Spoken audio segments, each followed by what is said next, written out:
하나님 말씀 신명기 11장 1절에서 7절 말씀을 함께 보겠습니다. 구약 성경 379쪽입니다. 그런즉 내 하나님 여호와를 사랑하여 그 직임과 법도와 규례와 명령을 항상 지키라.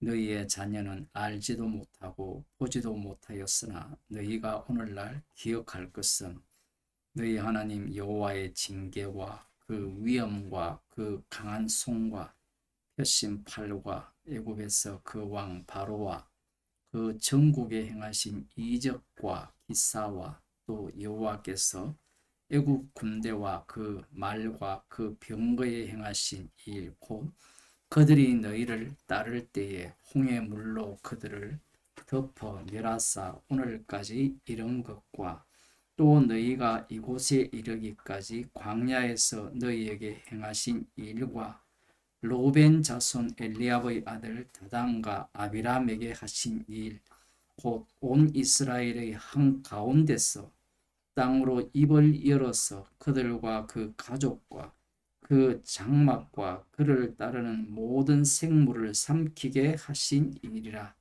너희가 여호와의 행하신 이 모든 큰 일을 목도하였느니라. 아멘.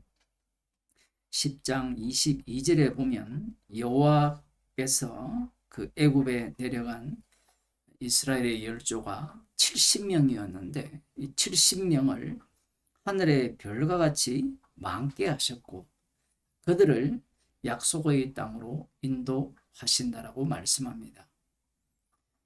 그러면 이 별들과 같이 많아진 이들을 약속의 땅으로 인도하여서 잘 먹고 잘 살게 하기 위함이냐? 그게 아니라는 겁니다. 오늘날 교인들이 예수 믿고 잘 믿으면 어떻게 돼요? 잘 살고 잘 살면 죽어서는 천국 간다. 그러한 논리를 펴는데 그런 천국은 지옥입니다. 주님이 만든 적이 없어요. 그 이스라엘 자손들도 이 하나님의 말씀을 듣고 약속을 받고 그 약속이 최종 지향점이 약속의 땅에서의 그 광대한 나라니까 잘 먹고 잘 산다라는 거죠. 그러한 나라를 꿈을 꿨을지 모르지만 하나님께서는 그들을 약속의 땅으로 인도하신 목적이 철저하게 여호와의 이름을 정확히 하기 위해서임을 오늘 본문에서 밝혀주는 겁니다. 오늘 본문이 굉장히 어려운데 무엇이 어려우냐 하면 지금 말씀을 듣는 자들이 누구냐라고 하면 현재 광야길을 지나와서 약속의 땅에 들어가기 직전의 그 이스라엘 자손들입니다. 이들 중에 애굽에서 일어났던 사건 오늘 본문에 나오죠. 바로와 그 전국에 행하신 이적과 기사와 애굽 군대에게 행하신 홍해에서 바로의 군대를 몰살시킨 장면을 목격한 자들은 모세와 여호수아와 갈렙뿐이에요. 그런데 오늘 본문에서는 그 모든 사건을 목도한 것처럼 말씀하고 있다는 거예요. 1절에 보면 그런즉 내 하나님 여호와를 사랑하여 그 직임과 법도와 규례와 명령을 항상 지키라. 이 말씀을 하시는 이유가 뭐냐면 이스라엘 자체는 이스라엘의 구원을 위한 구원이 아니고 약속의 땅으로 인도함도 그들의 구원, 그들의 행복, 그들의 즐거움을 위한 구원이 아니기 때문에 이 율법이 쏟아지는 거예요. 이 율법이 쏟아지는 이 내용과 여호와께서 애굽에서 행하신 일 그리고 이 광야에서 로벤 자손 엘리압의 아들 다단과 아비람에게 행하신 일을 교차적으로 언급하시는 이유가 바로 이 율법과 관련되어 있기 때문인 겁니다.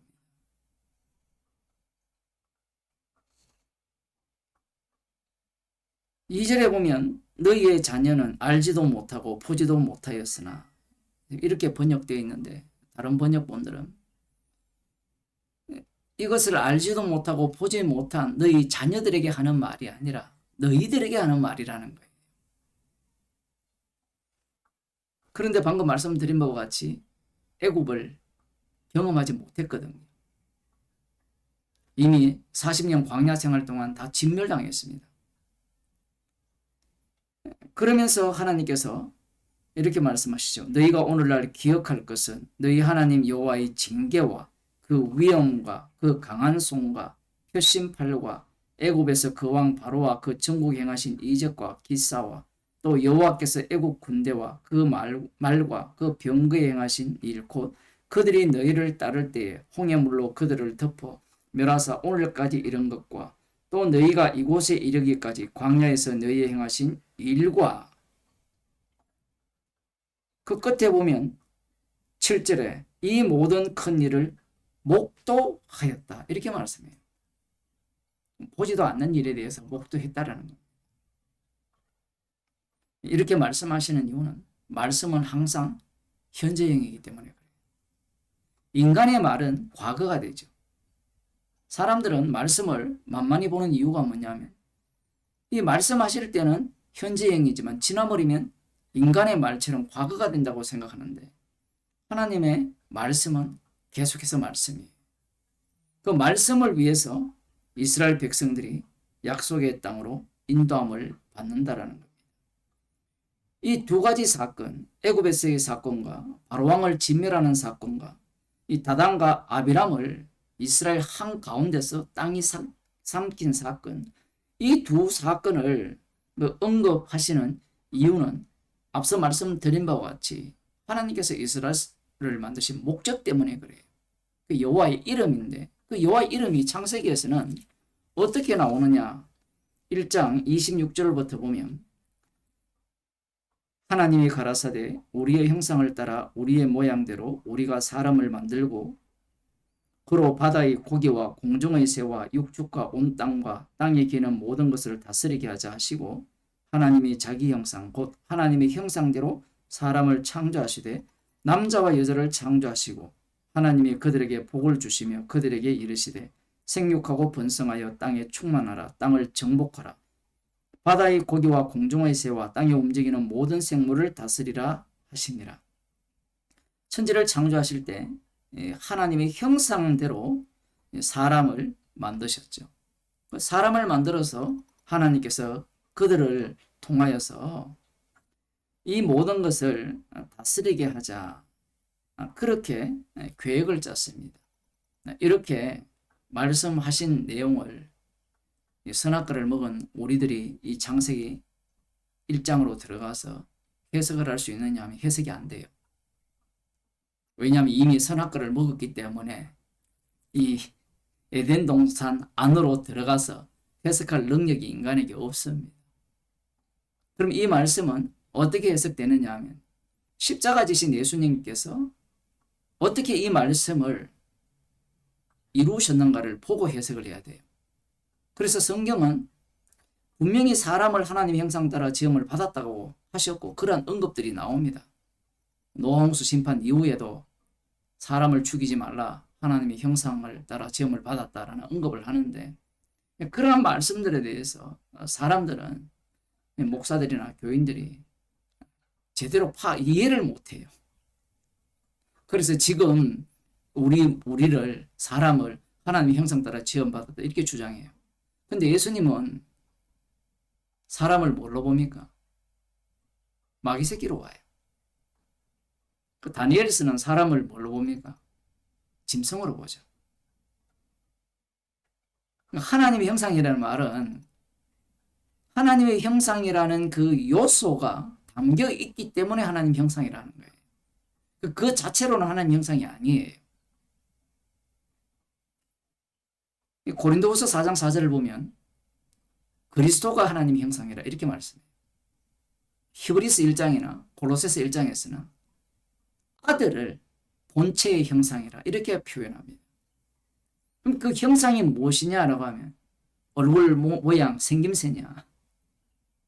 만일에 생김새였다면요, 예수님이 사진 기술이 있을 때 유튜브가 전 세계에 퍼질 때 오셨을 겁니다.